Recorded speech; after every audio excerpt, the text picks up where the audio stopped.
For those of you who don't know, Brooke, you can obviously add to your intro anything I miss, but I've known Brooke for the past 2 years. She just graduated from the Gigi's team, very successful run throughout her 5 years as the point guard, and on the soccer team as well for her first 2 years. So super talented athlete and gifted leader, and I was kind of lucky enough to see her take strides in all those areas over the past 2 years, and thought it would be really great for her to share her experience of balancing all those things, whether it's school, life, work, soccer, basketball, social life, how you do that as a multi-sport athlete, and how that affects your mental health, and how your mental health affects all those things as well. So I don't know, Brooke, what do you want them to know about you? Yeah, okay, so I love that intro. I was a dual sport athlete when I went to U Ottawa. I have no regrets, even though I ended up picking a path. I'm still able to say I played two sports at the University level, and I think that's pretty cool. Um, yeah, so when it comes to balancing, luckily it wasn't too difficult because I had very supportive coaches and teammates, and I never really had to overlap.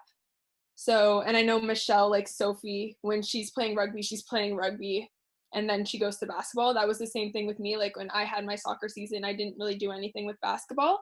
So I didn't have to really like worry about if I was going to be overwhelmed. It was just kind of a feeling of being in season all year. That was the most exhausting part of it all, was because as soon as I'd leave, when soccer season was done, it wasn't just preseason for basketball. We were getting into season with basketball. So that kind of had a strain mentally, and that was when I noticed in my second year. I noticed, and my coaches noticed, I was completely burnt out. Like by the end of the year, it was pretty difficult, and I can also say um, that was on myself too, because coaches were very willing to be like, we can give you like a month's break in between, or like 2 weeks break in between the sports if you need it. But I was like, nope, I can do this. Put me in, coach. Like, I'm ready to do it. But obviously, your body needs a rest. Um, and onto mental health.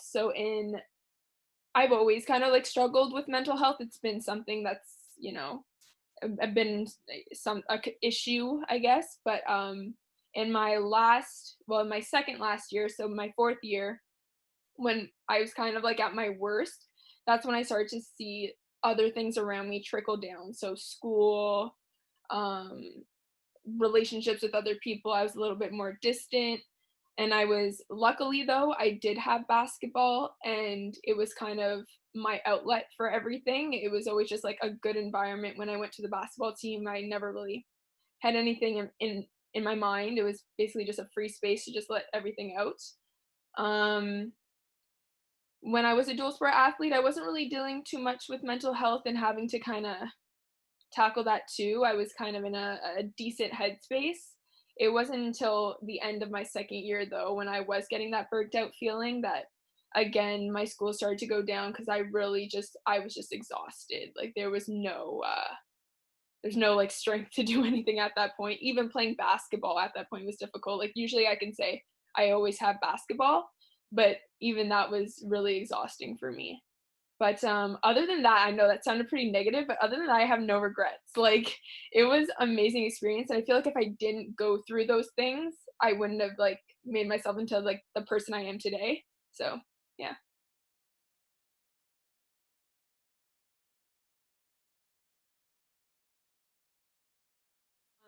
It definitely took me a while to like actually tap into self-care.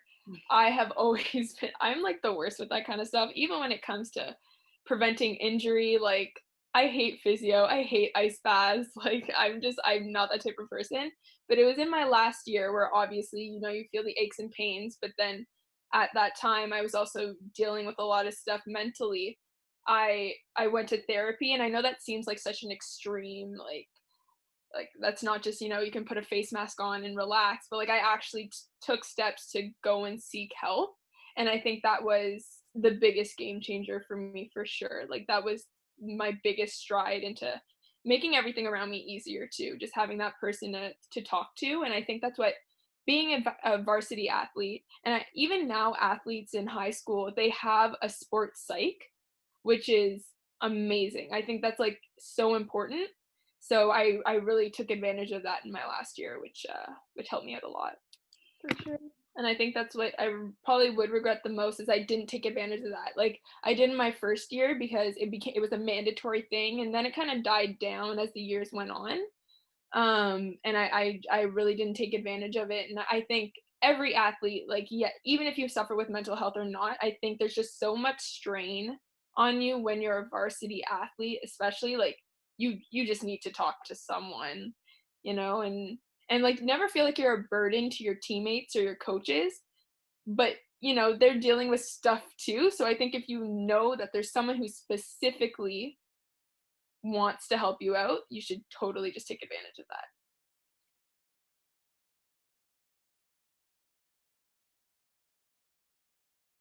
I love talking about this because when I was not when I was in university, but when I was in high school playing soccer, I was in midfield and I was a point guard in basketball.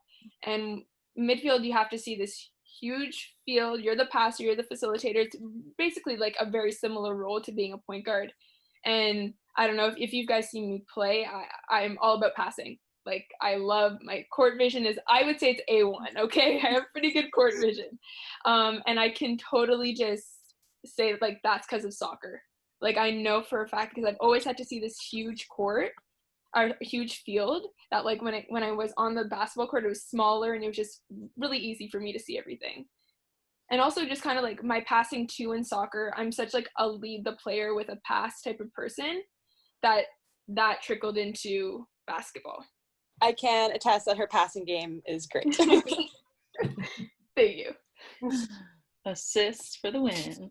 Always on the assist leaderboard.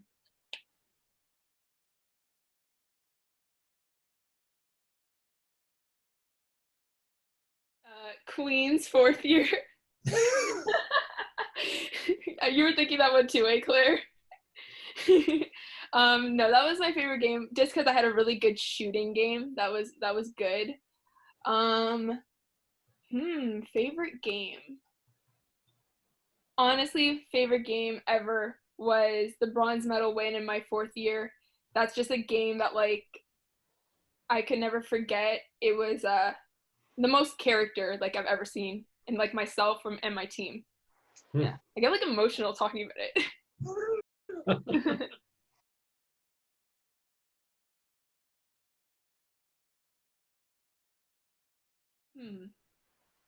I think it was like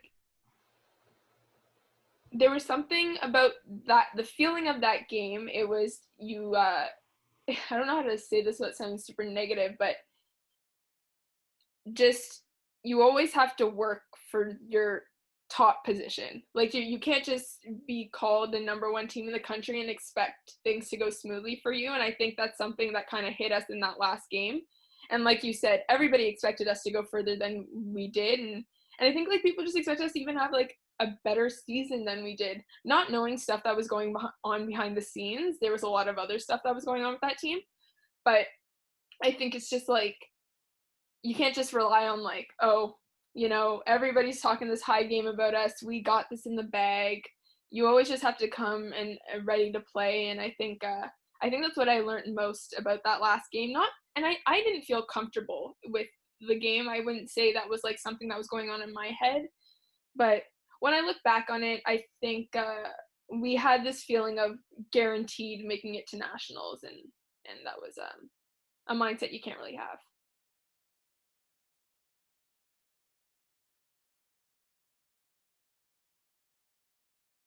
Hardship, I would definitely go with this past season. I almost wasn't able to play because I didn't have the grades, and that was due to everything that was going on with me in my fourth year. So that was my biggest hardship. Then I was able to overcome it, which was awesome. I had a great support system. Everybody was on my side. And then I think my biggest success or highlight. Oh gosh, being able to build courts in countries that need that, like that's huge. Like going to Togo and going to Haiti, like total highlights for sure. Yeah. So for the people who may not know, do you want to just describe like what that was or how you got involved with that? So my assistant coach Rose started a nonprofit organization called Basket Plus, and we were grateful enough to fundraise to help build basketball courts in underdeveloped countries. So we went to Togo, we went to Haiti, and it was an experience I'll never forget. Like, the people are amazing. They were so welcoming, and it's a trip that you learn more about yourself than you do anything else. Like, you're not there to, be that savior for them. They're there to teach you stuff. Like, I feel everybody had this, like, an experience that changed their life forever. It was one of those, like, experiences for sure.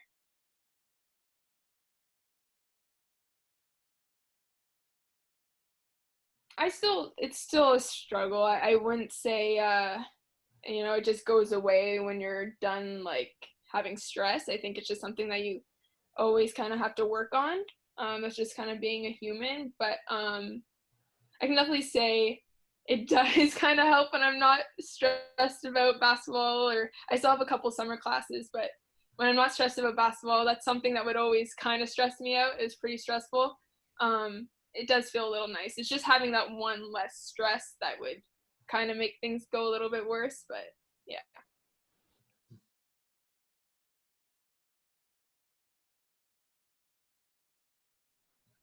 I'm still trying to figure out this whole pro situation. Coronavirus screwed everything up. So yeah, but I can't see myself, like, ever separating from basketball or sport in general.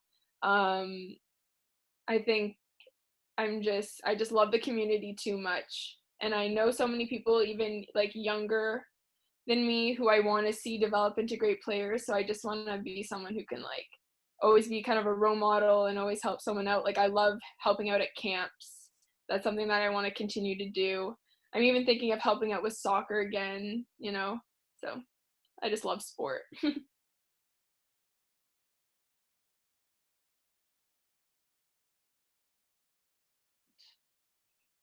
Accountability. Yeah, that's like so important. I think if you want to be a good leader, that's what you need. You need accountability. I think it's also just really important to be self-aware too, because you never know how your actions might be affecting the team. Or I just always think on, like, a team basis, and I think accountability is probably the most important, even though everything you said is actually very important. I don't want to put it on top of anything, but I don't know, accountability really sticks out to me for sure.